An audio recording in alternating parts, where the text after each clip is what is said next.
Welcome, this is Johnny Saramat with the daily roundup of news from the US and around the world. First, the headlines.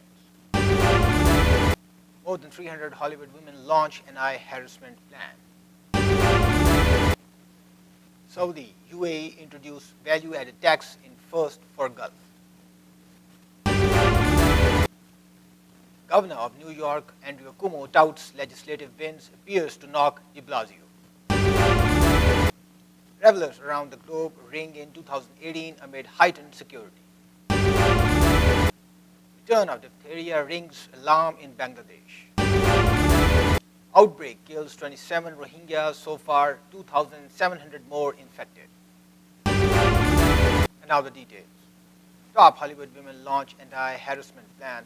More than 300 majority actresses and female writers, directors, agents, and other entertainment executives unveiled an initiative on Monday to tackle pervasive sexual harassment in Hollywood and working class jobs across the United States. Times Up include a legal defense fund that has so far raised some 13.4 million of its 15 million goal to provide subsidized legal support to women and men who were sexually harassed, assaulted, or abused in the workplace. The plan gives special focus to low-wage agriculture workers, housekeepers, janitors, factory workers, and waitresses. Harassment too often persists because perpetrators and employers never face any consequences. Read a letter of subsidiary on the group's website. The open letter, published as a full-page ad in the New York Times and the Spanish language, the opinion opens up, "Dear sister," and closes, "In solidarity." Times Up also calls for more women in the positions of power and leadership, as well as equal benefits, opportunities, pay, and representations for women, and urges the media to turn the spotlight on abuses in less glamorized and valorized trades. We remain committed to holding our workplace accountable, pushing for swift and effective change to make the entertainment industry a safe and equitable place for everyone, the letter reads. It also vows to tell women stories through our eyes and voices with the goal of shifting our society's perception and treatment of women. And it calls on women to wear black at Sunday's Golden Globes as a statement against gender and racial inequality, as well as raise awareness about the group's efforts. The movement was formed after a deluge of allegations disrupted or ended the careers of powerful male leaders in entertainment, but also in big businesses, politics, and the media, sparked by the Harvey Weinstein sexual misconduct scandal. The members include actresses Kate Blanchett, Ashley Judd, Natalie Portman, and Meryl Streep, Universal Pictures chair Donna Langley, feminist writer Gloria Steinem, and lawyer and ex-Michelle Obama's chief of staff Tina Titian, and Nike Foundation co-chair Maria Itel. Saudi, UAE introduced value-added tax in first for Gulf. Saudi Arabia and United Arab Emirates introduced value-added tax from Monday, a first for the Gulf, which has long prided itself on its tax-free credit-to-grave welfare system. Saudi Arabia compounded the New Year blow for motorists with an unannounced hike of up to 127% in petrol prices with immediate effect from midnight. They are the latest in a series of measures introduced by Gulf oil producers over the past 2 years to boost revenues and cut spending, as a persistent slump in world prices has led to looming budget deficits. The 5% sales tax applies to most goods and services, and analysts project that the two governments could raise as much as $21 billion in 2018, equivalent to 2.0% of the GDP. But it marks a major change for two super-rich countries with the mall is king. Dubai has long held an annual shopping festival to draw bargain hunters from around the world to its glitzy retail places. Saudi Arabia has deposited billions of dollars in special accounts to help needy citizens face the resulting rise in retail prices. The other four Gulf states, Bahrain, Kuwait, Oman, and Qatar, are also committed to introducing value-added tax, but have decided to delay the move until early in 2019. The hike in fuel duty in Saudi Arabia was the second in 2 years, but it still leaves petrol prices as some of the lowest in the world. High-grade petrol rose 127% from 24 cents a liter to 54%, while low-grade petrol rose to 83% from 20 cents a liter. Duty on diesel and kerosene remain unchanged. Saudi Arabia has introduced a raft of measures to raise revenue and cut spending as it bids to balance its books. Last month, it slashed the government subsidy on electricity supply, leading to a sharp rise in bills. Riyadh posted budget deficits totaling 260 billion over the past 4 fiscal years and does not expect to balance its books before 2023. Revelers around the globe ring in 2018 amid heightened security. Throngs of revelers packed cities around the globe to usher in 2018 with public celebrations and fireworks despite fears of terrorism and frigid weather in some places. In New York, hundreds of thousands of people packed Times Square in a 9-degree Fahrenheit weather with a wind chill of 4 degrees below zero to watch 2018 ball drop and confetti rain down on the street. Frigid temperatures made it the second coldest New Year's Eve ball drop on record in New York. The coldest ball drop still holds at 1 degree Fahrenheit in 1917. Law enforcement agencies had added additional security measures, including extra checkpoints, police dogs, street closures, and undercover officers. You will see a stronger police presence out there than what we've seen in recent years, and that's prudent given the terror events we have seen and studied around the world, as well as 3 incidents here in New York over the past 15 years, said NYPD Commissioner James O'Neill. And in Las Vegas, where a gunman killed 58 people at a music festival in October, officials installed extra security, including National Guard officers and snipers on rooftops along the famed Las Vegas Strip. Fireworks lit the sky in a synchronized spectacle over the city as the new year began. In San Francisco, fireworks burst over the waterfront amid a heavier than usual police presence. Security was intensified after a man had been arrested in December for allegedly seeking to attack a popular San Francisco tourist site on Christmas Day.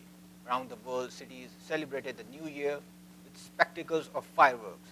More than 1 million people lined the harbor in Sydney, Australia to watch a 12-minute fireworks show over the iconic Opera House and the Harbour Bridge.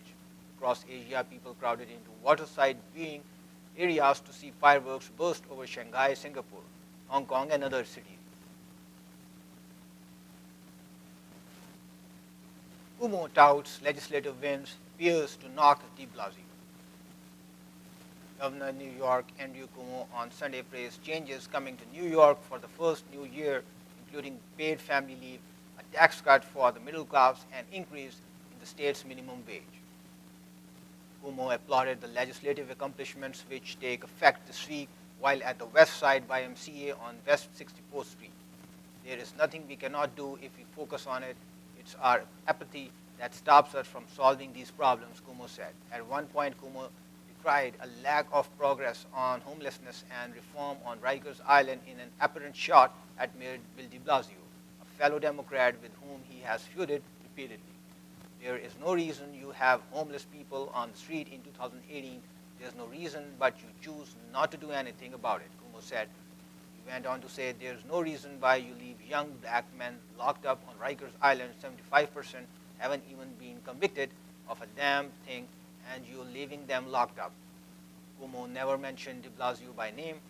The mayor has vowed to curb a surge in homelessness and to shut down Rikers Island.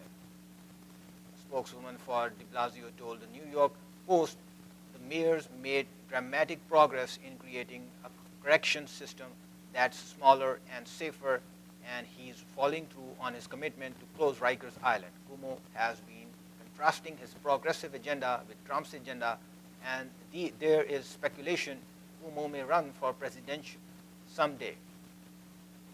On Sunday, he also proposed measures to fight the crushing burden of student ban and debt.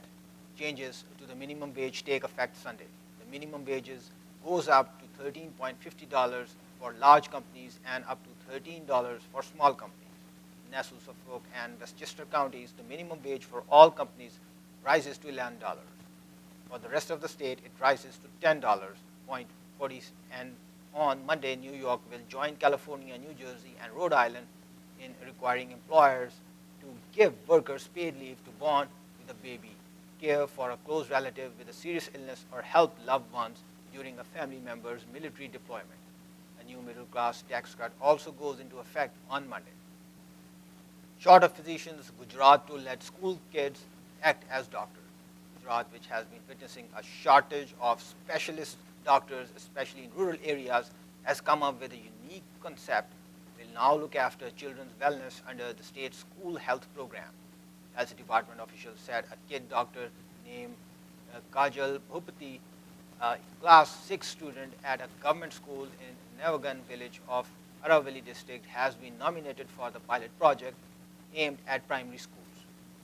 Kid doctor will be equipped with the stethoscope as well as Ayurvedic medicines to be given to their classmates. They will be given a stock of Ayurvedic medicines to deal with any health-related issue, said officials. An order of the health department to primary school reads, one kid doctor will be appointed in each primary school for which the state education department and the health department will function jointly. These kid doctors will administer Ayurvedic treatment in cases of minor diseases. They will encourage other students to wash their hands before the midday meal. They will also monitor the weekly iron and folic acid supplementation program of the National Health Mission, held every Wednesday. They will work to make their fellow students addiction-free and give primary information about seasonal diseases, reads the order. Each kid doctor will be given an apron and a badge to look like a doctor. He will be additionally given a torch, an Ayurvedic medicine kit, booklets, and posters on health-related problems, said a health official. They will receive training. A nodal dog teacher will be appointed by the health and education departments to monitor their activities. In every school, we are trying to introduce the concept so that we can orient young people. Kids identified as kid doctors could become doctors tomorrow, Dr. Jayanti Ravi, State Health Commissioner, told the Times of India. The Gujarat chapter of the Indian Medical Association, however, did not like the idea. Though I am not aware of the initiative, I can definitely say that this must not happen, said a doctor, president of IMA States branch. We only believe in allopathic medicine, and a person must be considered a doctor only after they have done MBBS. Return of diphtheria rings alarm. Outbreak kills 27 Rohingyas so far, 2,700 more infected in Bangladesh. There has been no reported diphtheria cases in Bangladesh for the last 35 years, but the highly contagious disease, long forgotten in most parts of the world due to increased vaccination, has made a sudden comeback. The first case of the latest outbreak was reported in November in a Rohingya refugee camp in Ukhaya, Cox's Bazar. Since then, 27 Rohingya children have died after contracting the bacteria disease. Another 2,700 living in camps in Ukhaya and Ikaf have been infected, District Civil Surgeon Abdul Salam told a daily newspaper yesterday. 5 Bangladeshi children have also contracted the disease but are recovering. Age 7 and below the victims are from Ukhaya, and they all visited nearby Rohingya camps, he added. Alam, the Bangladesh government and international organizations have started a mass vaccination program in and around the camps. The bacteria transmission occurs from person to person through droplets such as coughing and sneezing and close physical contact. It can be treated by drugs and prevented by vaccine. Symptoms include a thick covering in the back of the throat. It can lead to difficulty in breathing, heart failure, paralysis, and even death. Contacted Mohammad Ar-Rahman, former director of the Institute of Entomology, Disease Control and Research, said the immediate vaccination program was the appropriate response to combat the disease. According to published data in Bangladesh, the last case of diphtheria in throat was detected in 1976 and on skin in 1983, he told this paper. The first suspected case in a woman aged about 30 was reported in November 10 at an MSF clinic at Rohingya camp in Ukhaya. It was confirmed through a lab test on December 4. Thank you very much for watching. Watch us at www.millenniumtv.org and do drop us a line at info@millenniumtv.net. This is Johnny Sanamat signing off from Millennium TV USA. We are bridging communities worldwide.